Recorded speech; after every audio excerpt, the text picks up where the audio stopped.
If your goal is to escape low ELO for Season 11, then you've come to the right place.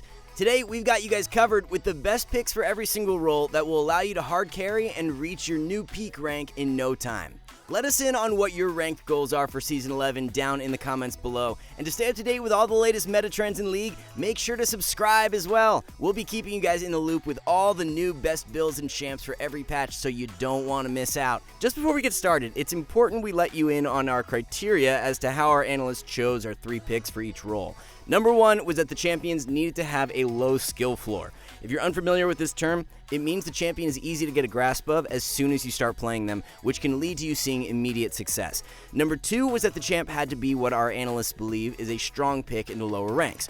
Just because the champ is easy to play doesn't mean they're the best for low elo if there are other easy champs that outperform them. And then number 3 was that all champions needed to have below a 10% ban rate. Consistency is very key, so being able to stick to these champions and spam them was a big factor in the picks we chose. Take Darius, for example. No questions asked, he's a pick that can dominate low elo. He didn't make the cut for our video though, since his ban rate is over 40%. Darius just isn't an optimal pick for you to invest your time into, since the chances of you getting him each game are very slim. In order for you to climb the fastest while also learning the game more, having the ability to play the same champ in almost every game is so important. Alright, so let's get into it now. First, breaking down our best top lane picks. Nasus has been on the rise for a while now, as he was buffed continuously towards the end of last season. He received 4 different buffs throughout Season 10, the most recent one being on the last patch of the season, and it slowly allowed him to make his way back up as an extremely strong low elo pick. Nasus scales like a monster, giving him a lot more viability in the lower ranks due to games being drawn out and lasting much longer. His ban rate is below 6%, so he's accessible in most of your games, and he also holds the highest win rate for any champ in the lower ranks. Nasus ticked every one of our boxes in the criteria, so we had to feature him as our first top lane pick. A tip for your summoner spells on Nasus is to roll with Flash and Ghost. Teleport just doesn't perform as well in low elo since it's much more difficult to use effectively, and Ghost helps Nasus eliminate his weakness of being easily kiteable. The build for Nasus is a Divine Sunderer Rush, and then you have a few options for second and third items. Stoneplate second and Sterix third is his best performing build. The shields stack from the items, giving you an absurd amount of tankiness. Frozen Heart second into a Spirit Visage third is his most popular build at the moment, so you can try out both and see which you prefer. For your runes, take Grasp and pair it with Inspiration secondary. Free boots and approach velocity can work great in your easier matchups, but when you need some more early game sustain, take Biscuits with Cosmic Insight. For our second top lane pick, we have Garen. Stridebreaker has allowed Garen to break out as a much more well-rounded and viable champ for Season 11. The item provides Garen with so much more sticking power and snowball potential, which was something he really lacked before. Pair it up with a Deadman's Plate second, and Garen really doesn't have any problem at all reaching his targets. Usually, Garen's ban rate spikes pretty high the lower the rank you go, but right now in Silver and Gold, it's only hovering around 5%.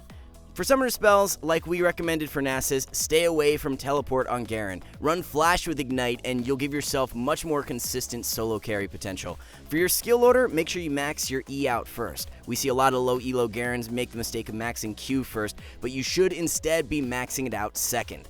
Stridebreaker into Deadman's and Sterix is a great build for Garen in most games. If you want a little more damage though, then going Stormrazor second into Deadman's third can give you that extra oomph. Take Conqueror for your keystone and run Resolve secondary with Conditioning and Overgrowth. The third top laner our analysts recommend is Cho'Gath. Cho'Gath is super sleeper OP at the moment and becomes indirectly stronger in 11.2 with the changes to Frostfire, Gauntlet, and Stoneplate. He's got a pretty underrated laning phase and then infinitely scales with his ult stacks and immense tankiness. The crazy part about Cho is that he doesn't build a single damage item but can still one rotation squishies with a full combo. His objective secure with ult makes games so much easier to close out, and throws around Baron just won't happen very often. His ban rate sits at 1%, so you'll be able to get your hands on Cho'Gath every single game. Be sure to max E first, W second, and then Q last. When playing tank Cho, your damage comes from E while your Q is just there for the CC. Rush Frostfire Gauntlet into Thornmail and Stoneplate. Force of Nature, Abyssal Mask, and Randuin's can all be great items as well, depending on the situation. Grasp is Cho'Gath's best keystone combined with precision secondary, taking Triumph and Tenacity. The number 1 jungle pick to climb low elo for this season is Rammus. Season 11 tank items have been really good for Rammus, and with Chem Tank seeing a cost reduction for 11.2, it will allow him to hit his early game spike even faster. His power ball gives him some of the strongest and most easy to execute ganks in the game, granting you the ability to snowball your lane super hard early on. He's kinda like the Cho'Gath of the jungle in a way, since he builds nothing but tank items and can still chunk squishies extremely hard with a full rotation. His ban rate is the highest so far for any champ we have featured at about 9%, so he just barely made the cut for the video. If climbing the fastest is what you're aiming for, then Rammus is literally the perfect pick with how quick you'll be zooming around the map collecting your freelo. Build-wise for Rammus, rush Turbo Chem Tank into a Thornmail and Deadman's Plate. Abyssal Mask and Randuin's are strong situational options. Aftershock is Rammus's go-to keystone combined with precision secondary, taking Triumph and Alacrity.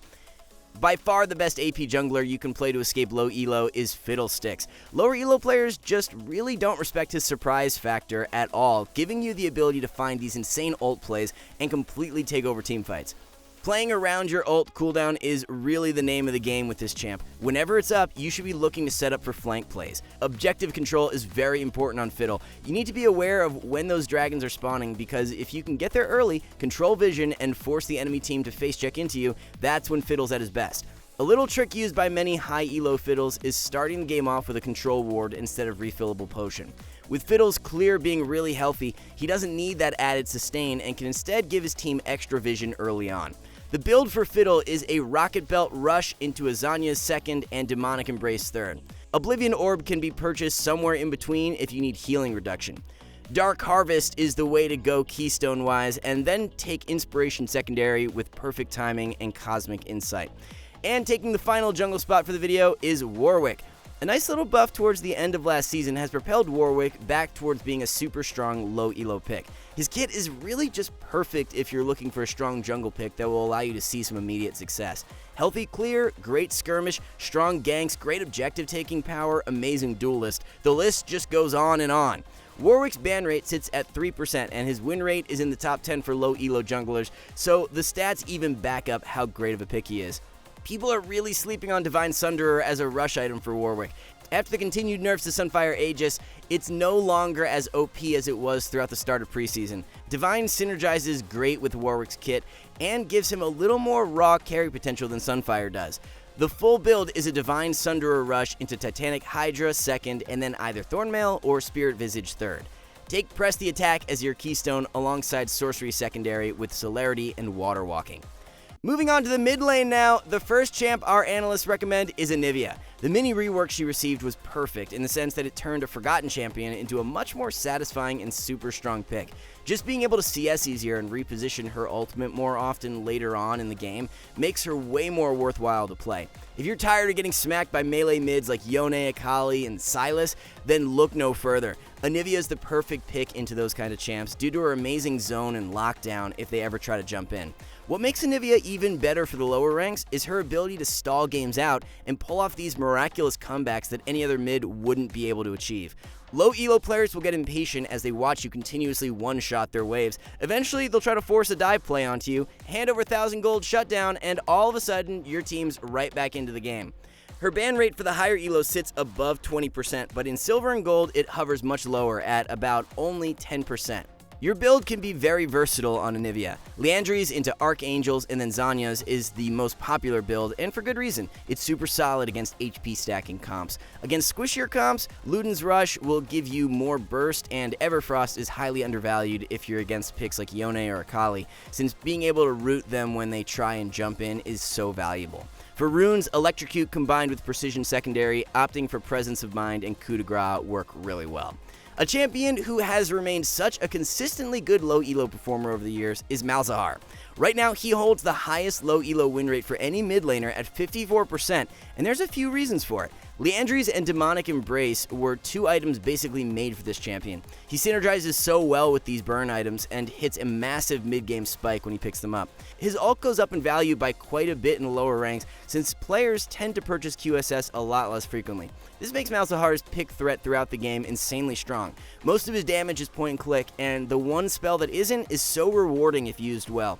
Forget about Mal's ultimate, just hitting a multi-man silence in a teamfight can be such a game changer.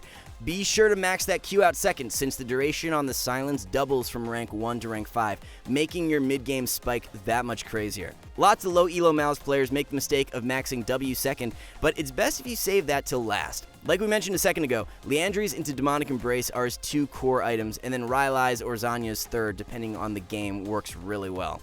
Roll with Summoner Aerie as your keystone, and pair that up with Inspiration Secondary, taking Free Boots and Cosmic Insight. Alright, let's be honest here. Is it really a best champions for low elo video if we don't include Annie? She's had her ups and downs over the years, but in her current state, it would be a crime if we didn't include her, especially since Riot threw the move speed buff and tagged the shield onto her E. Annie's been arguably the #1 low elo pick. She's just the absolute perfect champion when you're trying to learn the fundamentals of the game, since everything about her kit is so simple, which allows you to then focus on aspects of the game that actually make you a better player. Despite being this top tier pick, her ban rate is below 2%, which is really nice. A build we are seeing become a lot more popular in the higher elos for Annie is a Rocket Belt Rush. This can work just as well in the lower ranks and gives Annie's even stronger engage strength due to the gap close and move speed Rocket Belt provides. Second item will be Zanya's for most games, followed by Rabadon's or Void Staff third. For your runes, run with Electrocute combined with Sorcery Secondary, taking Mana Flow and Transcendence. To start us off in the ADC role, our first pick is Tristana. With Gale Force being nerfed in 11.2, it opens things up even more for Tristana to really take over, since the most played ADC in Jhin will become indirectly weaker. This in turn will cause Tristana to rise up since she's a Kraken Slayer user. She's already an ADC who can perform quite well into Jhin, since her straight up all-in burst can't be matched by him. Tristana overall has a nice mix of early game strength and scaling power, along with great self-peel and solo playmaking potential, which all make her an amazing low elo champ. She only gets banned around 5% of the time, and that actually drops the higher the rank you go. Her build is Kraken Slayer Rush into a Stormrazor second, which gives her a really solid 2-item spike. Third item can be Infinity Edge or Fire Cannon, depending on if you want more raw damage or the extra range. Hail of Blades is by far her best keystone, as it really just adds to her amazing all-in threat. Precision with Triumph and Bloodline is what you can run for secondary. Next champion up is being heavily slept on to start out Season 11, and it is Swain. Of course, he's not your traditional ADC, so he's never going to get as much attention, but if your main goal is to climb the fastest, Swain will provide you with exactly that. Swain can work so well because of his ability to make plays by himself early on, finding picks with his E. Early all-in damage is really strong, especially when paired up with a hard CC support. He's ungankable post 6 with his ultimate available, and if the enemy jungler does try to gank, you'll be eating really good. It doesn't stop there, as his late game is disgustingly broken due to his ability to soak loads of damage, all while draining the enemy's HP bar at the same time. Similar to the Mal's pick we featured for mid lane, Swain's synergy with Liandry's and Demonic Embrace has made him way better for this season. Pick up a Zanya's second in between those 2 items and you turn yourself into a mage tank. Conqueror works best as his keystone when you're playing carry Swain, as it just adds to his extended teamfight power. Take Domination secondary with Cheap Shot and Ultimate Hunter. And then our final ADC pick is one that without a doubt every low elo ADC should have in their champ pool, being Misfortune. This new pokey playstyle adapted as of recent makes MF's early game pretty disgusting. Tier start with Comet as your keystone allows you to spam out that E for a ton of guaranteed poke early on. This allows Misfortune to get early prio in most of her matchups and can force level 2 all-in plays at an even higher success rate. What really makes MF such a great low elo pick is her reliability. You always have the chance to impact a game no matter how weak you are due to her AoE ultimate. Just one good multi-man ult can completely turn the tides in your team's favor.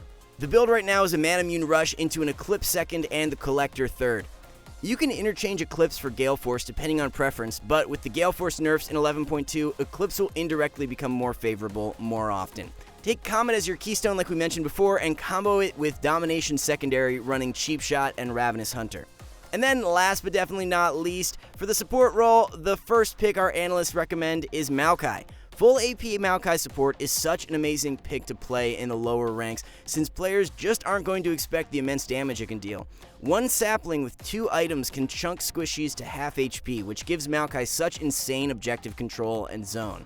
The damage is being nerfed slightly for 11.2, but it really shouldn't mean much in the grand scheme of things. Maokai's gank setup is some of the best in the game due to his point-and-click route, which will ensure you pick up guaranteed kills whenever your jungler is ganking.